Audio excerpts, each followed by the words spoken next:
I'm Mark Honeybone from Property Ventures, and welcome to our weekly podcast where we interview prominent members of the investment community along with other professionals in the New Zealand property market. This is a free service from Property Ventures so that you can keep current and learn from some of the best around New Zealand. To check us out, take a look at propertyventures.co.nz. We hope you enjoyed today's podcast.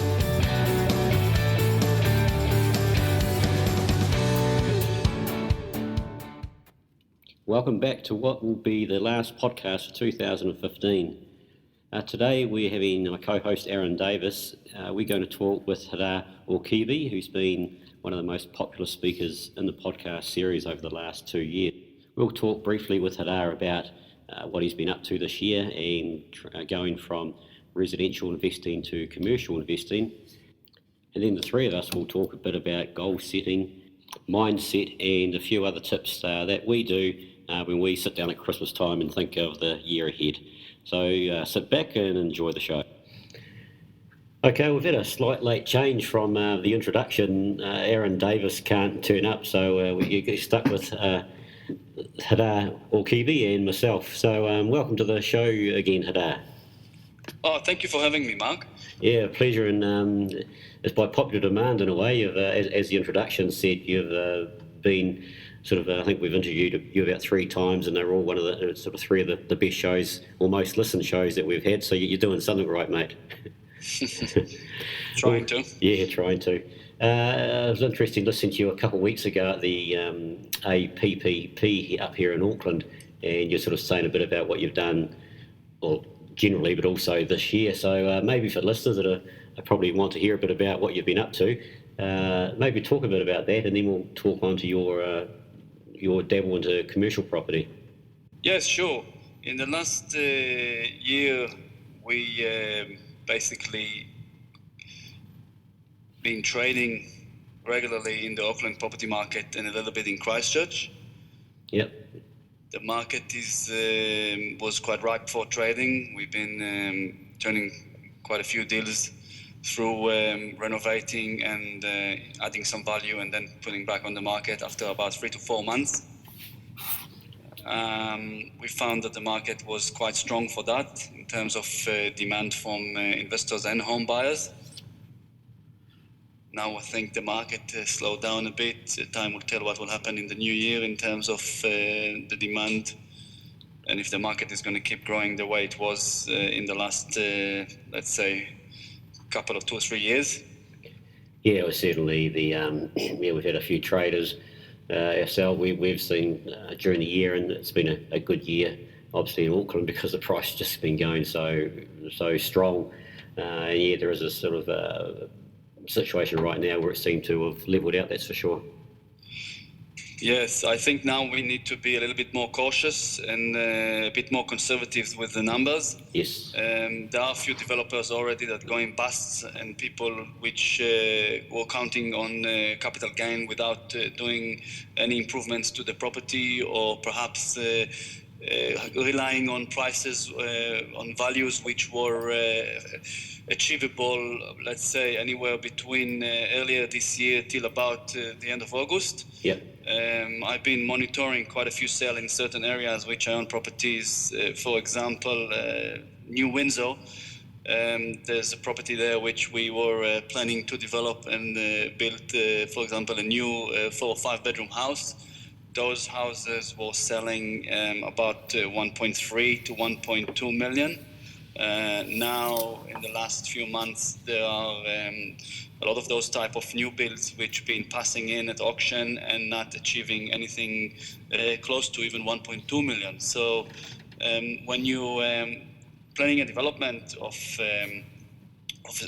building new houses, or whether you're buying a house to renovate and sell, the price we were achieving in a forensic feeding market, with New Zealand buyers and overseas buyers prior to the introduction of the LVR restriction, and now the requirement of overseas buyers to have an IRD number and a New Zealand bank account, the softening in the market will definitely at the moment affected the end values of the products that we are bringing to the market.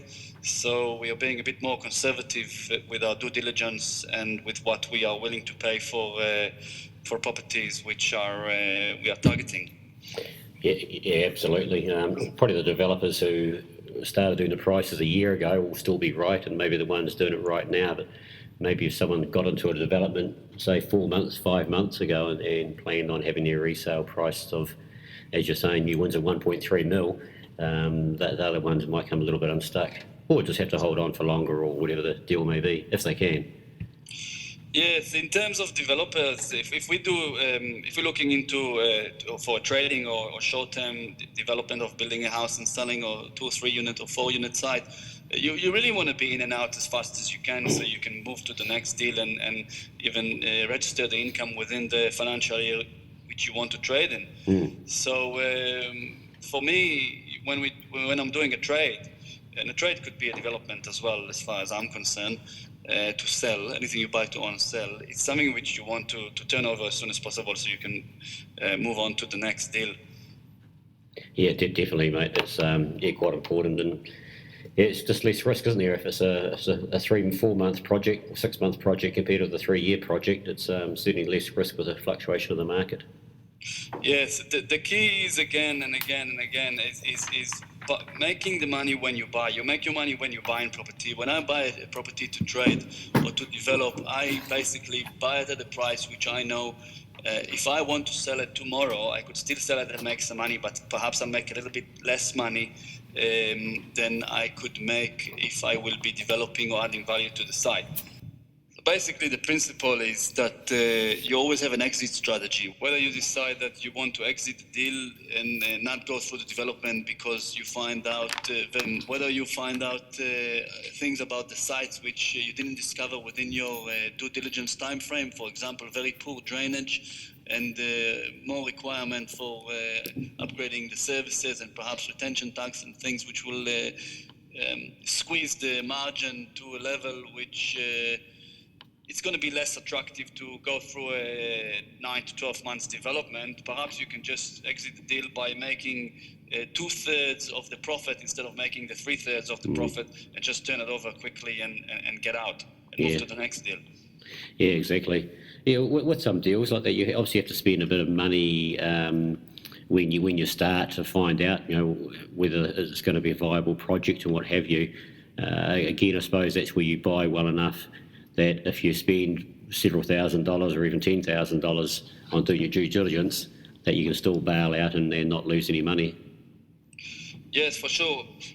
What usually we try to do is when we get a property, I rarely buy properties in auctions or even a development site, whether it's, let's say, a subdividable site.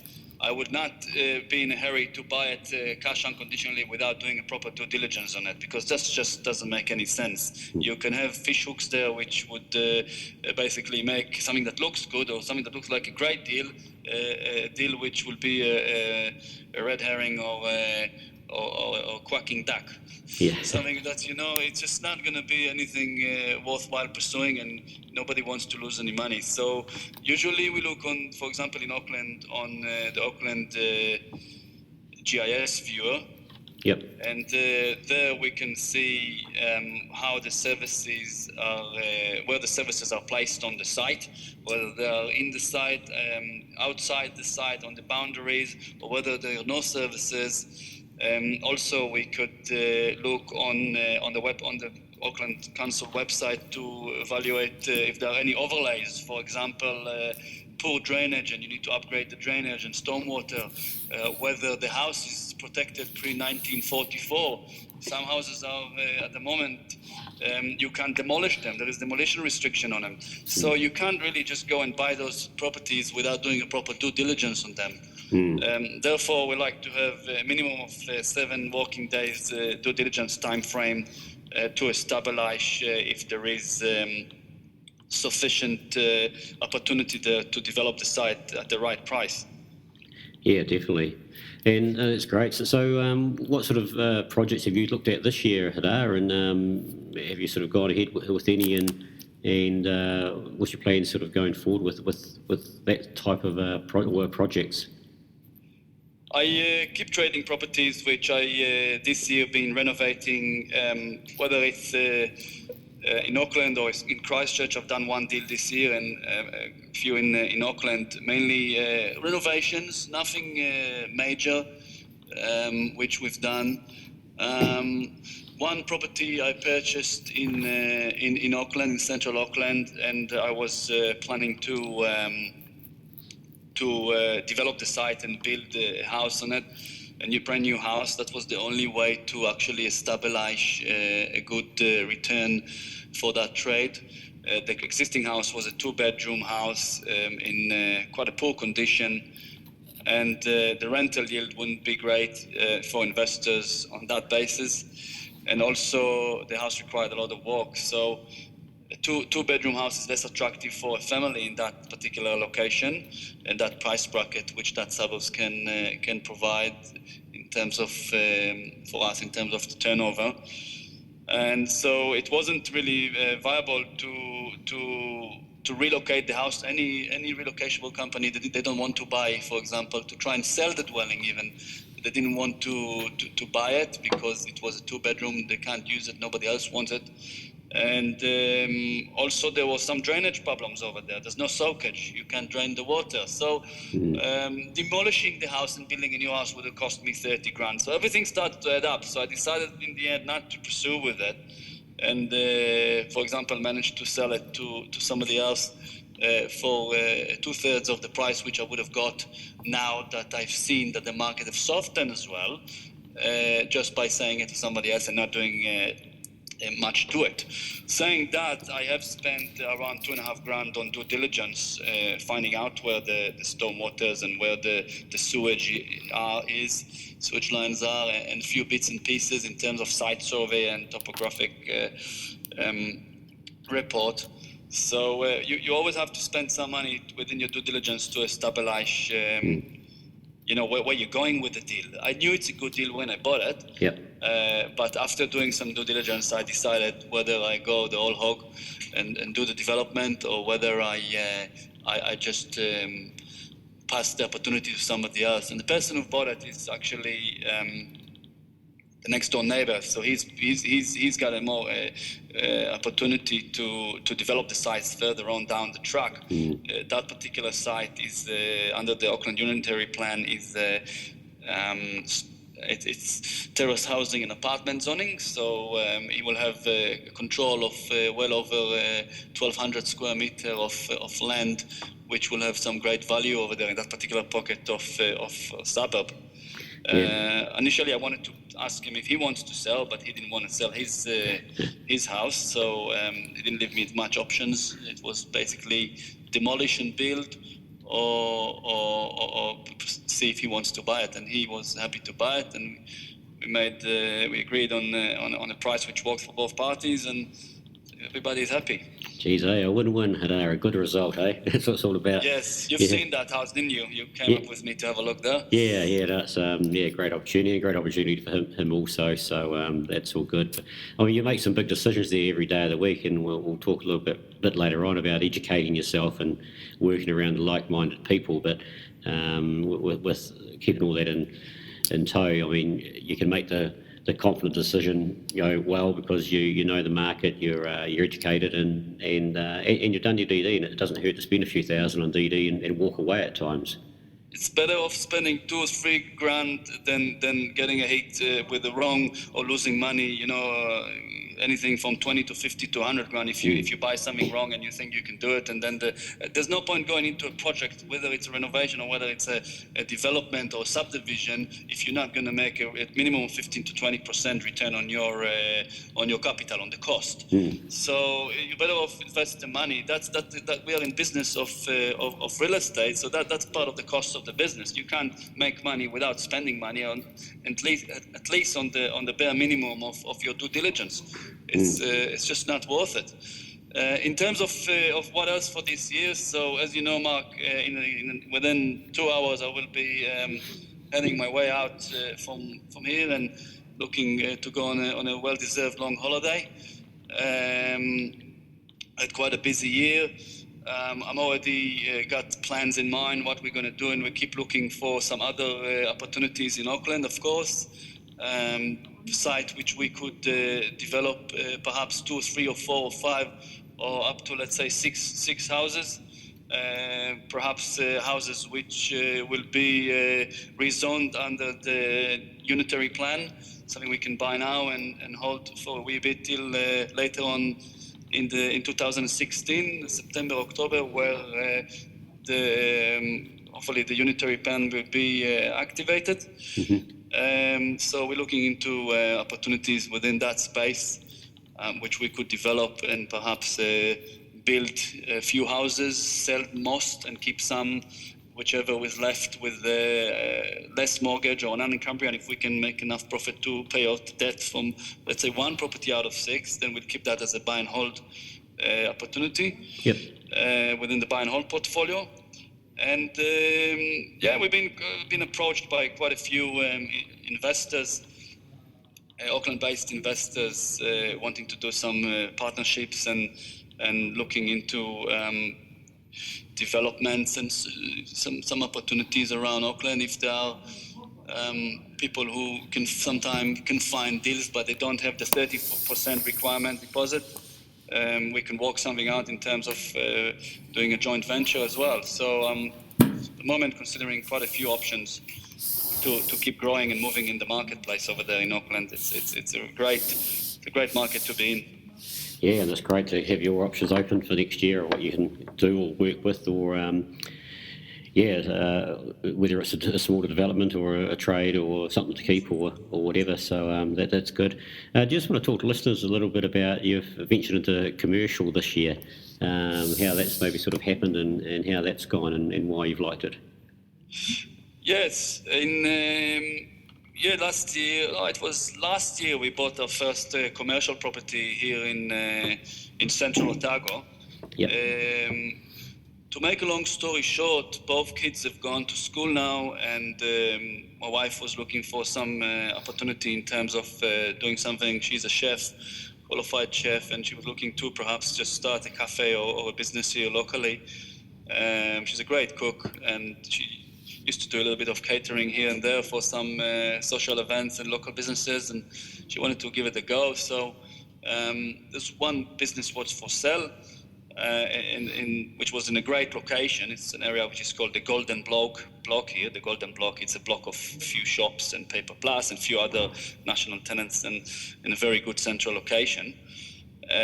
So we approached those business which was for sale and reviewed some of the information, and then decided that I said to myself, if we're going to go into a business and they want us to take over the lease or whatever is there, then we are in the business of real estate anyway. Why not approach the vendors and see if we can buy the building? It was a building which consisted had 4 shops and a residential flat on the top, and I just basically approached the owner, who is a local guy, and the timing was right, and they indicated that they would be willing to negotiate and speak about selling the block. And I prefer to be my own landlord in opposed to being paying rent to somebody else for 5 years or whatever. So we're not in a position that if we decide not to pursue or want to stop doing that business, or if it's not going to be profitable enough, or if she's not going to enjoy it, then we may as well be able to control it and just move out and find another tenant if we want, and we're not going to be tied up in a lease for 5 years doing something we hate doing. So we negotiated the price, and I ended up buying this block of 4 shop and a residential unit. Properties like that in Alexandra don't come to the market at all. They are very tightly held, and a lot of those vendors, they own those properties for 30 or 40 or 50 years, and a lot of the leases often lapse and never been officially renewed or officially re-signed.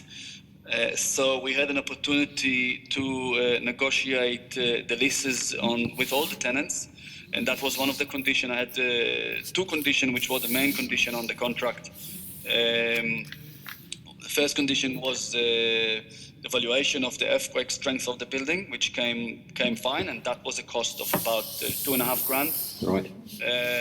We had a valuation to do, which was about $750, which required.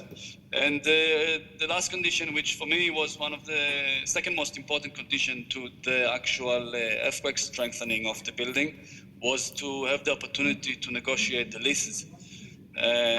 So within that time frame, we called a meeting with all the tenants, apart from obviously my wife. We signed her up for 5 years lease straight away. Great. And the rest of the tenant we signed, one was a renewal for 4 years, further 4 years, and the rest of them was another 5 years and a 7 years lease with rights of renewal with the same. Right. And we learned a lot through the process as well, the way the bank evaluate commercial lending.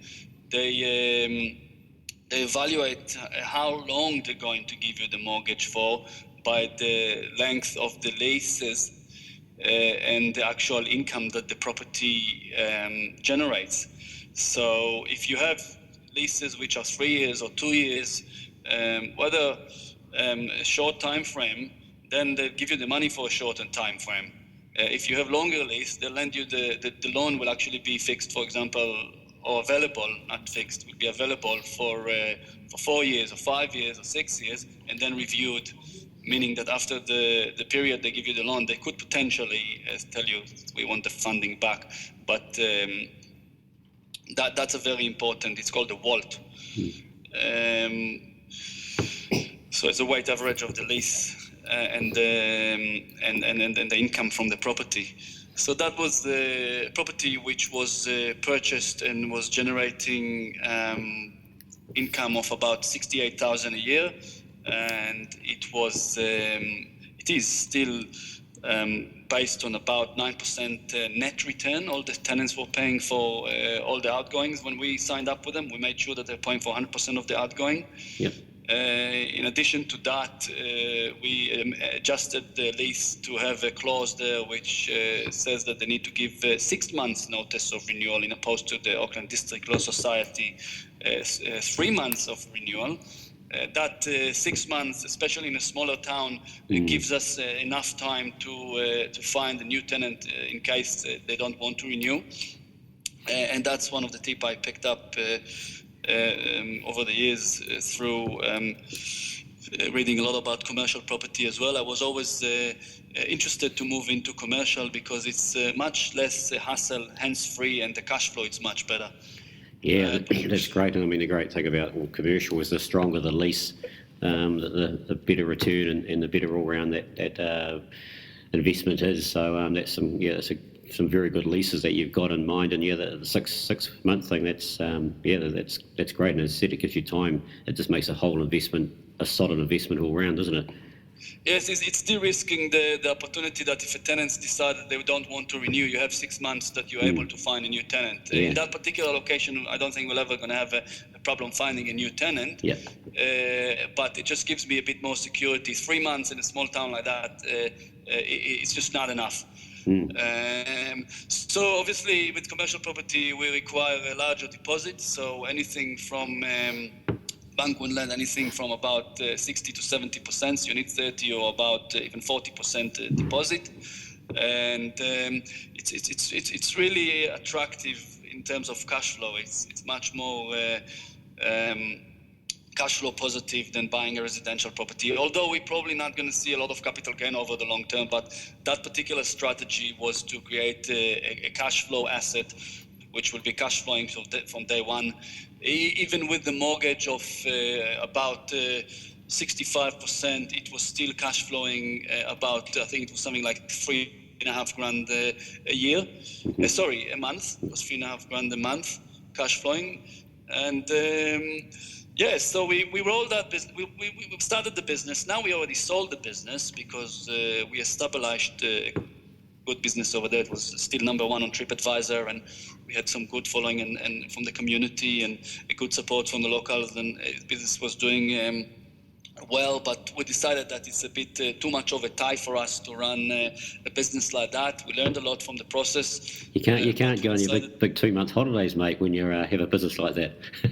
No, you can't. You can't. And if it doesn't pay you enough, I mean, it's very time-consuming dealing with staff and dealing with fresh food and dealing with supplier and paying the wages and all of that, let alone doing my real estate business. I ended up being quite involved in that business in the last year, getting up and going and doing the marketing, while my wife Karen was doing all the cooking and in terms of keeping the quality and the menus and all the products.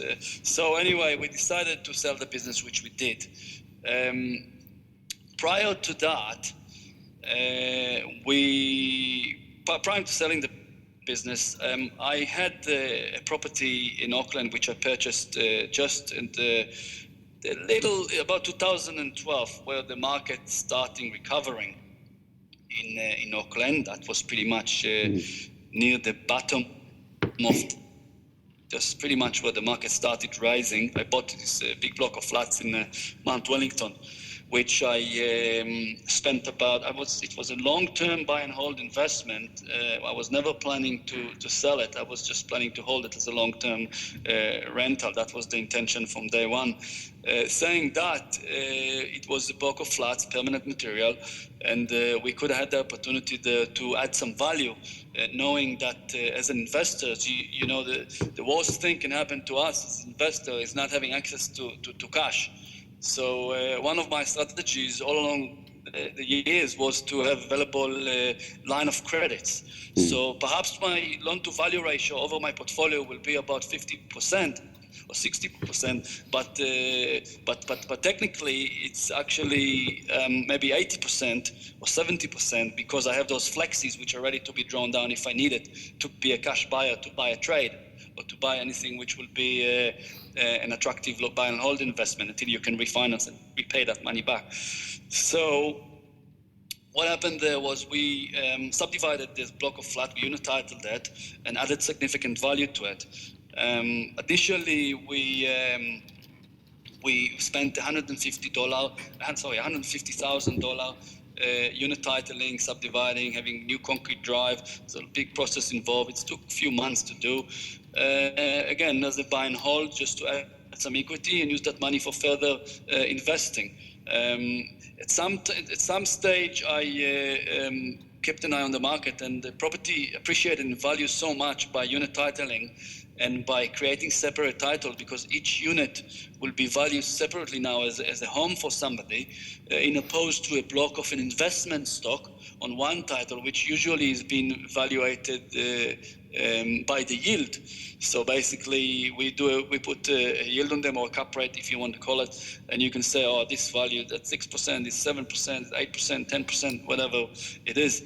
And by having the units on separate titles, we could value them separately. So from buying it about, let's say, 260, 270 equivalent as a whole block without subdividing, over time, over those 2.5 years, the value of each unit separately raised up to be about close to 450,000 per unit. So we were sitting there on large amount of capital, but the rents have gone up, but they haven't gone up enough to create any cash flow, significant cash flow out of it. And for me, being a trader, with being a long-term investment, but being also a trader, we don't have what they call a reliable, provable income of a wage or something which is, well, I do get a wage for my company, but being a trader, they look at it as unverified income. Today you can make, let's say, 100 grand. One year you can make 65 grand, and another year you can make 300,000 per year. It fluctuates as far as the bank is concerned, and the reality is that it is. fluctuates. So I wanted to have a base of cash flow, which will be a good foundation and a good put me in a better serviceability position. Yep. So I decided strategically to sell that block of flats and pay down the debt on the commercial property. I felt early about February this year that the block have appreciated enough for me to sell it, pay the tax, the income tax on the profit, because I have to. Although I never planned to sell this block of flats. That was a long-term investment, but it is an income, and we're going to pay quite a bit of tax on it this year. But the profits out of it after tax pay down the debt on the commercial property, which now generate a solid income. And another thing we learn is that income from commercial property is regarded by the bank as 100% income. So it's not like a residential property where they got the annual income of the property and then they deduct 75%, 25%, so only 75% is regarded, because the other expenses that you have there are basically expenses that they take off, whether it's rate, insurance, property management, and obviously interest rate if you got any mortgage on them. So that was a strategic move. A lot of people say don't sell in Auckland and all of that.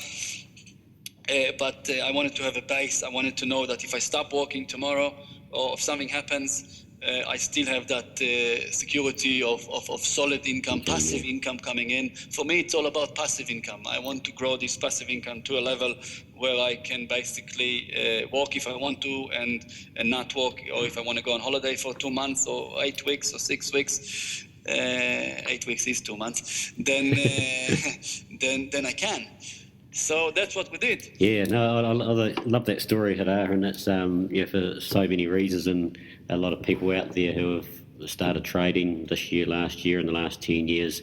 One of the things they realise now is the serviceability is the biggest thing to get back and get your buy and hold property. They want to see that regular income, and as you said, they don't really consider your trading income to be that all the time. They don't, well, not for many years anyway.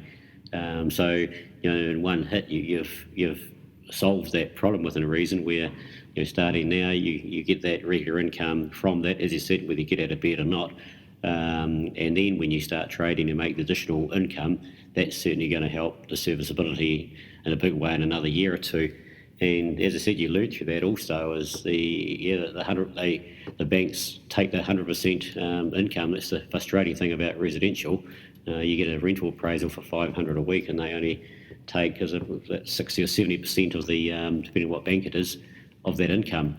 You're getting your serviceability situation sorted out. You're getting, you've got the situation where you go on holiday and you get paid back here while you're away, while you're not doing anything. So it's a great story, and getting advantage of the growth in Auckland and in throwing that into your whole portfolio, which wasn't your intention, as you said, when you started.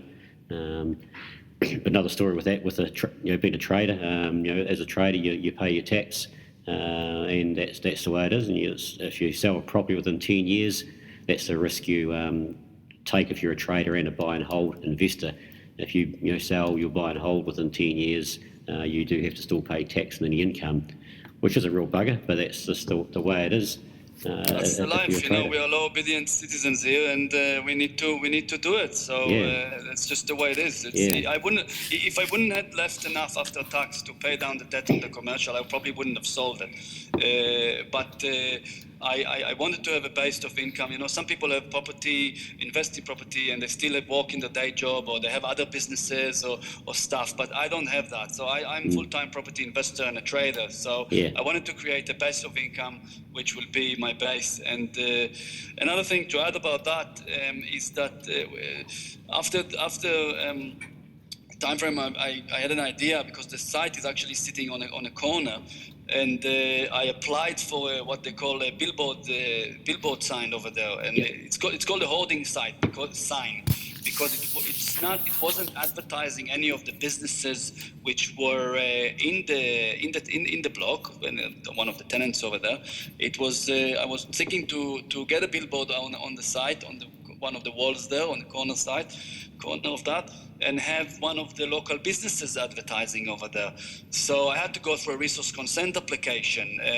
Over the last 15 or 10 years in the area, in the whole region here, there were only 3 applications for a hoarding site. Hoarding site meaning that the advertised business is not located on the premises.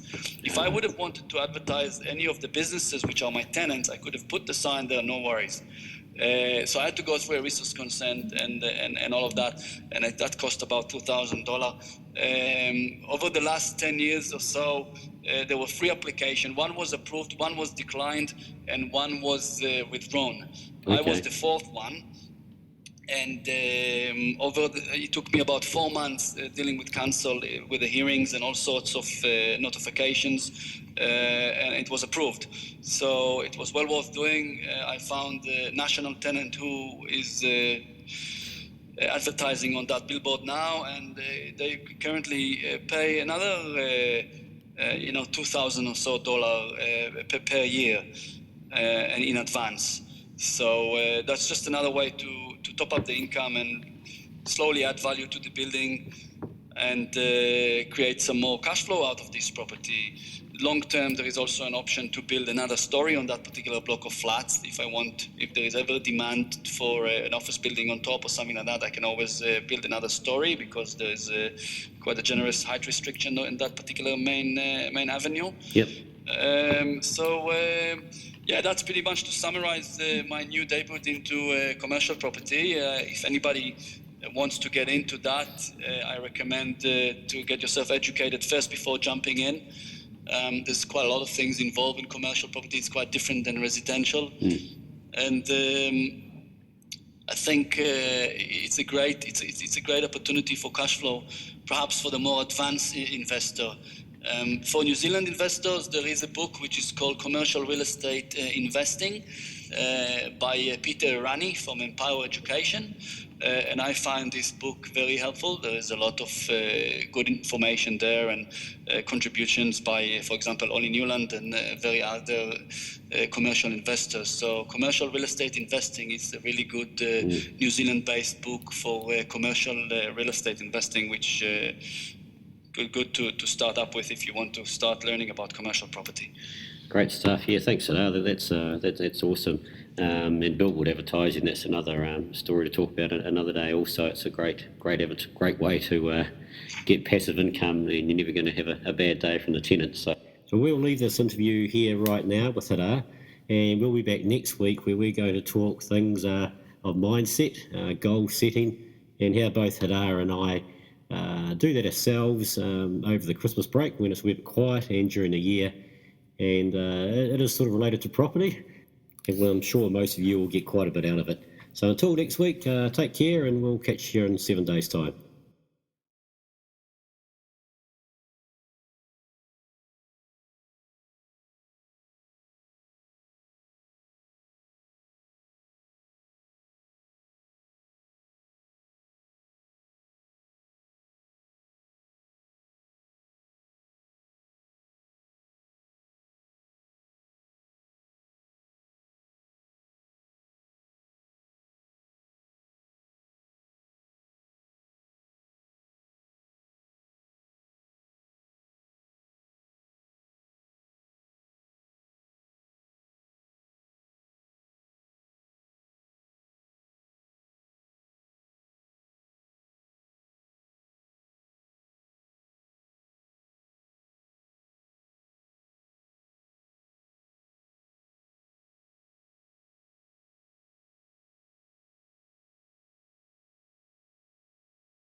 Yep.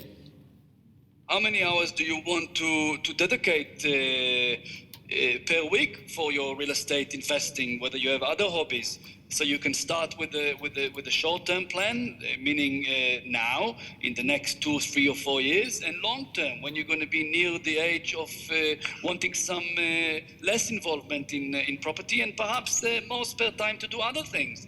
So those are really, really important. It's also important, like we say, like I mentioned in the beginning, the motivation of achieving your goals, whether it's holidays, which is one of our hobbies, have a bucket list, perhaps write the countries that you want to visit, apart from your short-term, also your long-term places that you want to go maybe in the future.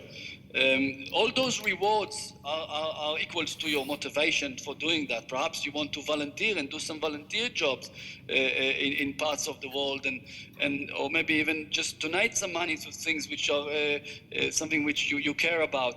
Anything that motivates you, anything that is your why. Why do you want to get into real estate? Put it out there and write them all down so you keep them in mind. Absolutely. I think it's very, very important. Yeah, absolutely, mate. All the good things that I do myself, and it is important.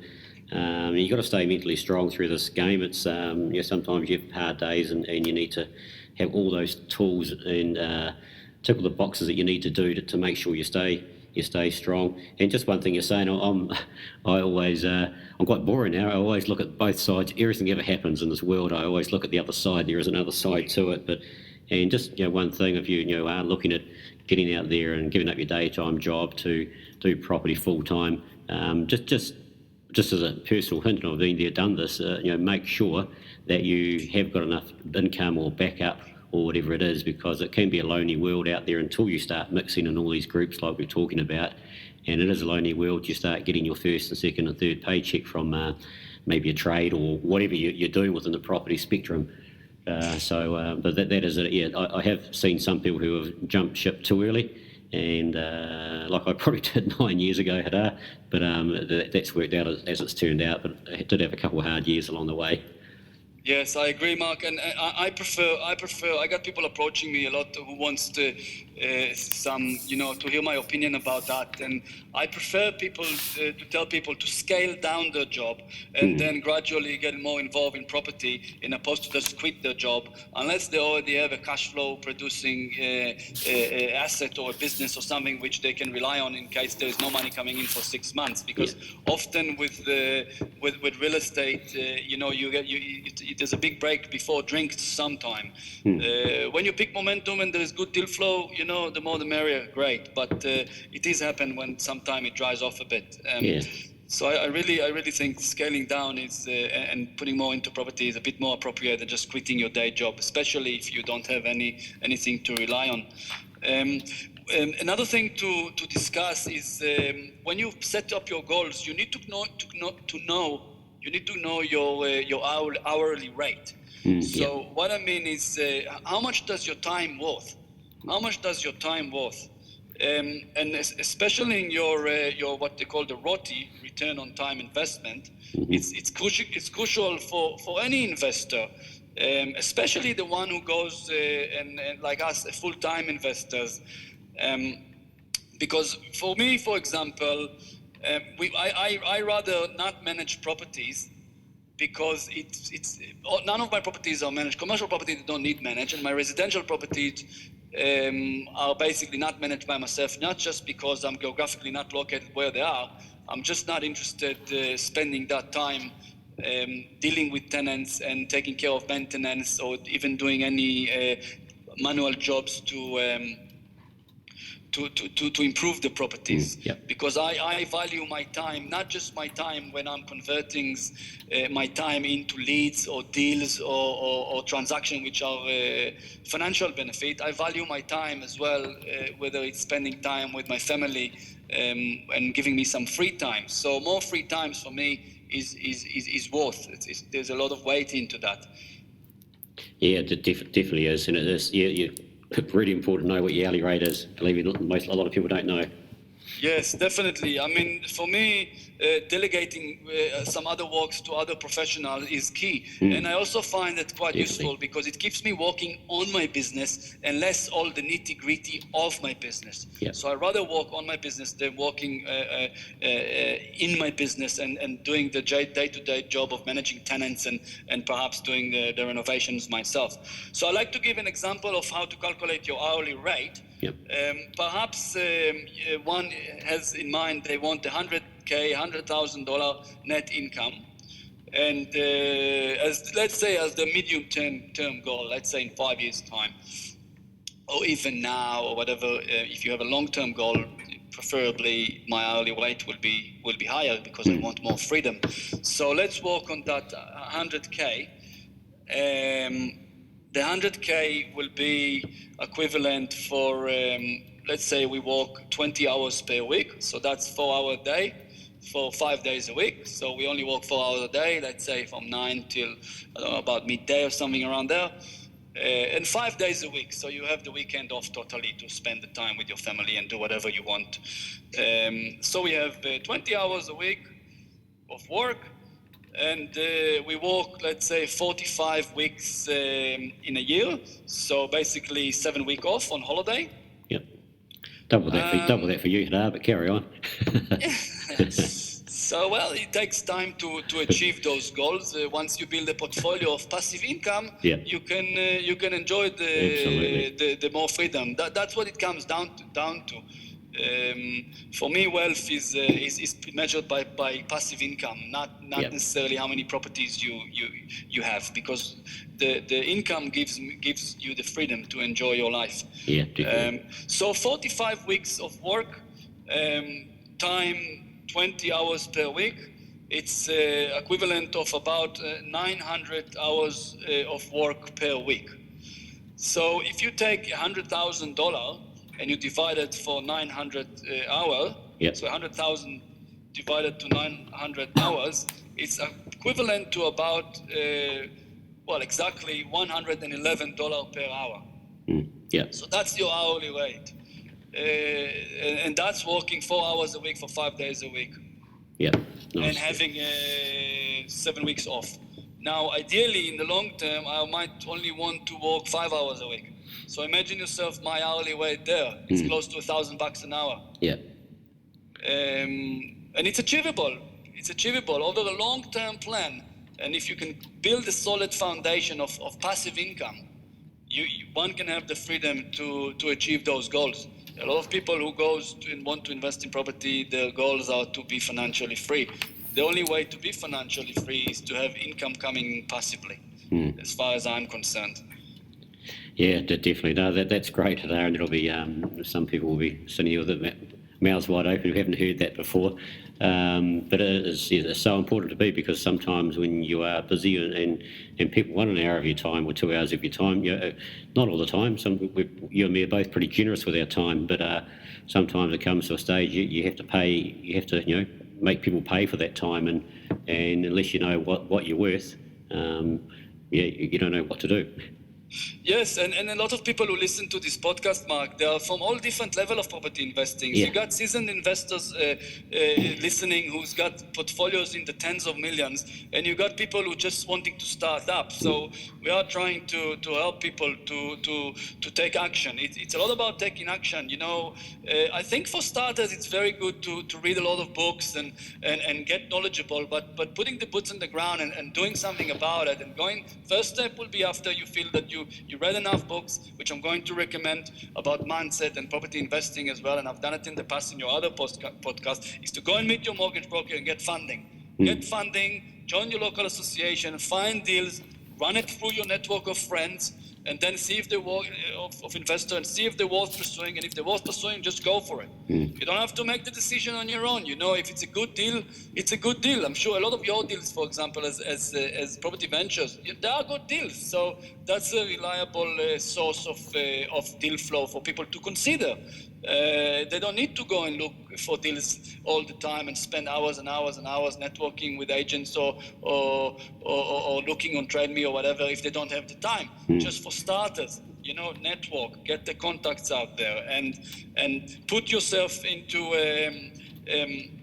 break those goals into 5 years goal, 2 years goals, 1 year's goal, and 1 month goal, and tomorrow.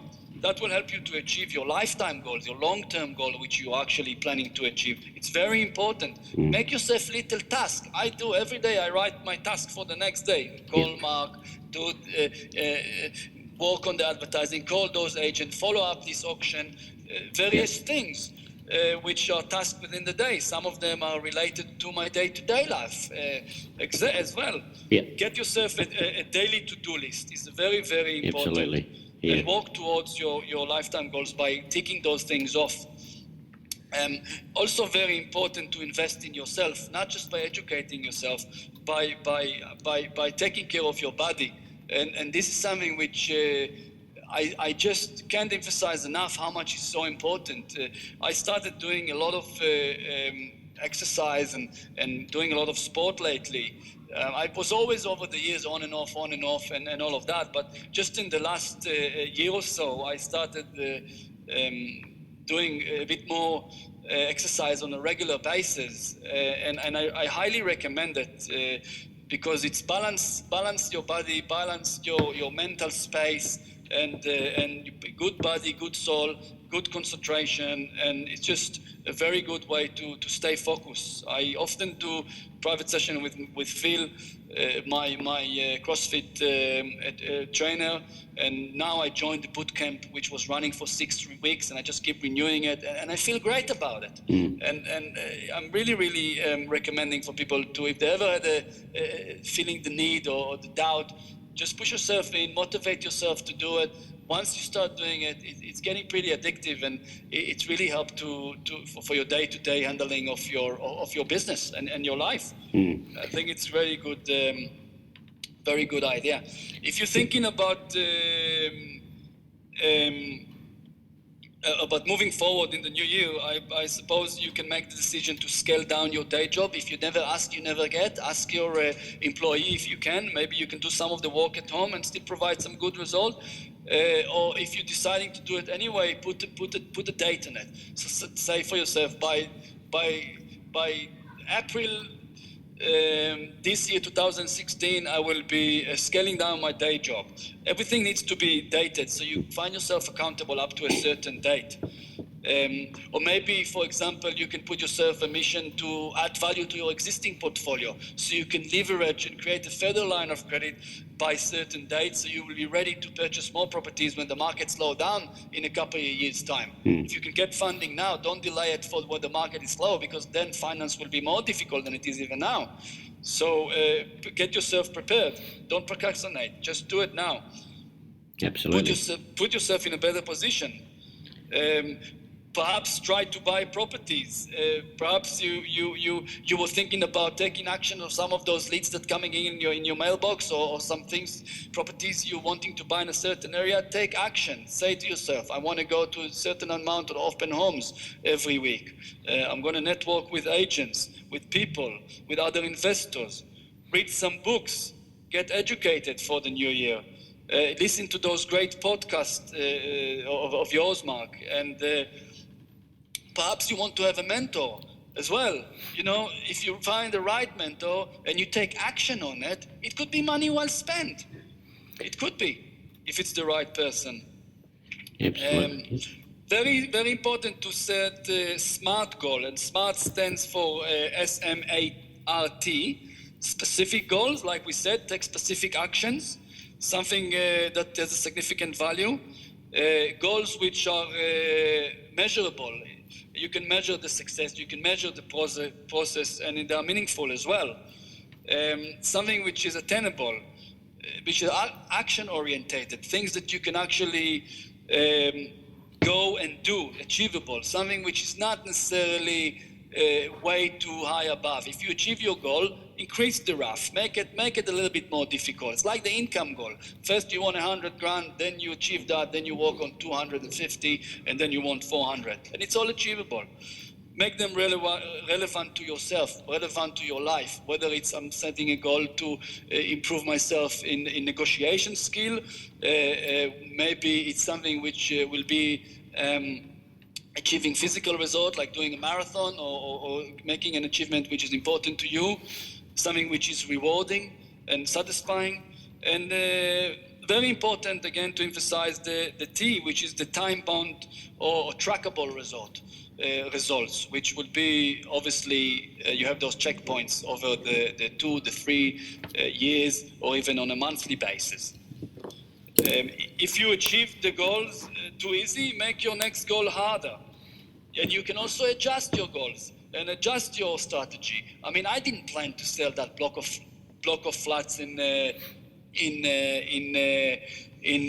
Mount Wellington. I didn't plan to sell it at all. I didn't even claim GST on the walk and all of that. It was a long-term strategy. I was never planning to sell it, but I realized that I need a good, solid cash flow base. And that property had few other issues with it, which made it less attractive as a buy and hold. Some other neighbors were dumping couches and TVs and rubbish over there in the driveway all the time. It was a long driveway. So it was very, few other bits and pieces and maintenance issue. And, I decided to change my strategy a little bit about this property and adjust to that. So things are not set in stone.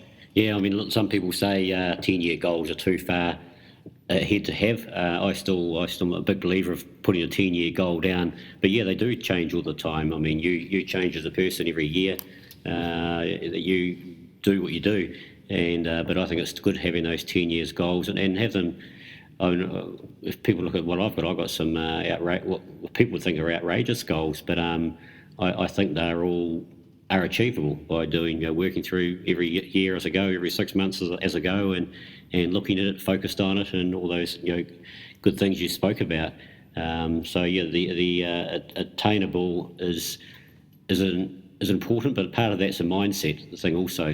What someone thinks is outrageous might be very well attainable for you because you've got a plan in place that sometimes you don't know your plan. You know roughly where your plan is. The specifics of it will happen during that time, which is great. So I like the smart. It's good. Yes, it's very important, and mindset is everything. Without the mindset, you can't go anywhere. So, absolutely. I mean, you can have goals, you can have ideas, you can have a vision, and you can sit and visualize it. But the right mindset to be persistent, stay focused, and never give up. Those are 3 things that are the key for successful investing and just dealing out with challenges in your life in general. Yeah, I think it's the key.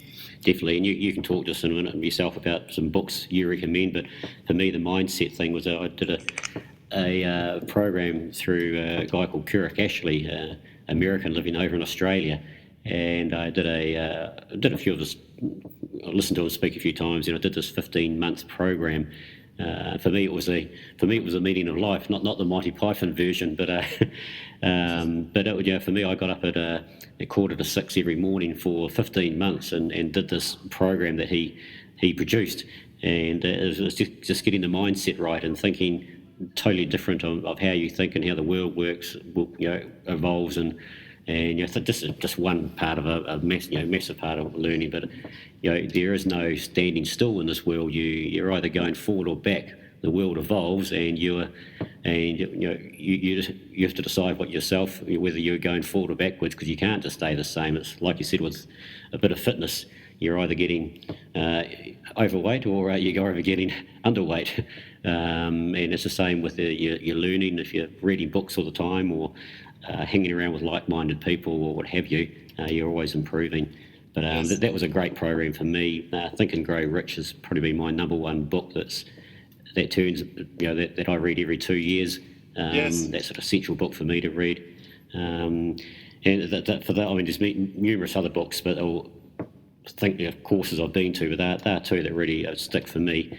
And what I'm going to do over my 2.5 weeks at Christmas is sit and look at the Property Investor magazine, like you said, and also I'm going to read Matt Gilligan's new book. I haven't read it from start to finish. I've read little parts of it. It's Property 101, but what I like in it is it's got real stories and virtually everything you can do in property. So it's a book at a low level, but also quite an advanced level also in some ways. But it's the stories that are important with that. So I'm looking forward to actually reading that, making time to read that from the start to finish. Absolutely, and yeah, Matt's book, it should be great reading. Also highly recommended for people to I had a glance of it when I saw it in your office over there. It looks really good. I just got a text from the New Zealand Property Investors magazine. They're going to put me on to the digital copy so I can read it on my iPad, because I didn't get my paper copy in the post yet. So that's awesome. I could read that while I'm lying on the beach in Goa. That's going to be great. Nice. And let me put some books here, a list of books you asked me to do. So definitely, especially about goal setting and starting up, Think and Grow Rich by Napoleon Hill. That's a very highly recommended book.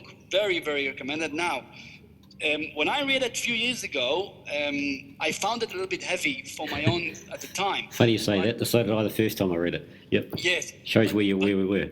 This shows where we were. But now I actually, some books which I found heavy like this, and for example, Stephen Covey one, The Highly Effective People, The 7 Habits of Highly Effective People, Yep. which is a good book. I found that very heavy as well and long. So what I do with those books, I go to Audible, for New Zealand is .com.au, or if you're anywhere out of New Zealand, probably .com, and you can get a digital audio version of it. So if you like podcasts, you can listen to books like that in your car or where you do things. And that's what I did with those two books, which is Think and Grow Rich and 7 Habits of Highly Effective People by Stephen Covey. Now, real estate book, which is not so widely known in New Zealand. We did cover some other books in other podcasts which I've done, and I said about Ollie Newland books and various other books. The Millionaire Real Estate Investor by Gary Keller. That's a really, really good book. It's an American author, but he's a really comprehensive book, and it is relevant to all investors all over the world, and I highly recommend this book. It's covering, in the first part of the book, it is covering mindset, and then in the second part of the book, it's covering the investing. And I already listened to this book 2 times, and I'm going to listen to it again in 6 months' time. And I read a lot of real estate book, but this book is talking about property investing, about property trading. He's talking about mindset. He's just talking about a lot of things, and I highly recommend it. The Millionaire Real Estate Investor by Gary Keller. Again, you can buy it probably as a hard copy or audiobook as well. One more book to mention is Trump-Style Negotiation. It's actually about Donald Trump, but it's written by George Ross, who is one of the advisors of Trump. He's the lawyer of Donald Trump. And he's the one that was in The Apprentice, I think, in the first few seasons. Yeah, okay. Highly recommended. The story there's about how he created some deals and how he's negotiated deals. It's very good for negotiation. Just mind-blowing how he managed to negotiate with the local councils and stuff to put some very nice, creative, lucrative deals for himself. So Trump-Style Negotiation by George Ross. Going into the last book, which actually there's one more, but another book which I like to mention is How to Win Friends and Influence People by Dale Carnegie. That's been written in 1936. It's a really good book which will help you in your negotiation skills and networking skills. If you're a bit of an introvert person, a bit of a shy person, then this book can help you. But even if you're not, it's still very, very good book to read. How to Win Friends and Influence People. Very, very good book by Dale Carnegie. The last book I'd like to share with you, it's our very own Michael Hill. Yes, Michael Hill, the jeweler. He's got the book which I came across to me. I just walked in the street here one day, and it was over there on special, and I just picked it up, and I really, really enjoyed it. It's called Think Bigger. He's talking about the 10 years goals, and he's talking about things that he did in his life and how he grew his business, and it's just a very interesting book. And I picked up some things which are good for day-to-day self-development as well. For Michael Hill, our very own New Zealander. Yeah, I recommend that too. I read that this time last Christmas. I read that book. Yes, so those are the book, and if you haven't got your partner or yourself or any present for the New Year or Christmas or something to do to read, those are the book or the audiobooks I recommend. I got a few others obviously, but we'll leave them for some other time. Those are the one I picked for you for this end of the year. Surely good. And the Dan Carter book, of course, which I know I've got coming. I know I've got coming for my birthday tomorrow. Very good. Well, I have to shoot, mate. I need to be in Queenstown Airport in about I don't know, a couple of hours or so we need to finish packing and. I know we really appreciate your time today, Hadar. That's been an awesome insight to how we both, I suppose, deal with our goal setting and your mindsets and what have you. So that's great, and great to hear about your small developments, what you've done this year and your planned commercial. And just before we just finish up the podcast, I'll just a few things, probably ventures have got happening next year. This will be the last podcast of the year. By February, we're going to have people in Auckland, Hamilton, Tauranga, Rotorua, Wellington, and Marlborough, Nelson region. We're still doing opportunities in Christchurch and other places. The new website should be out by the time this second half of this podcast comes out. We're very excited about that. Our podcasts next year are going to go to a new level, which we've sort of spoken about. We've got some outstanding. We're going to start taking registration of interest in the next few weeks about opportunities in Tauranga, working with the developer, with the JV, and there's an awesome one that's just come out right now. We've also got some cash flow solutions for negatively geared property, and then may even be able to buy into them. We might be selling some of them as well. And we're going to also, there's a lot of Auckland deals at short notice we're going to have next year, so people have to be primed, ready to go. It might be a phone call or an email, and you get an opportunity on the property. So with that, and working with other developers around the country, we're looking forward to a massive year in 2016. Sure. Let's get excited about it. It's going to be a great year. Let's all get excited and put our goal through and just start the year hit the ground running, as we say. Absolutely. Well, I'd just like to again thank you for your time today, Hadar, and have a Merry Christmas if you and your family, and we'll catch up next year. Thank you very much, Mark. Pleasure.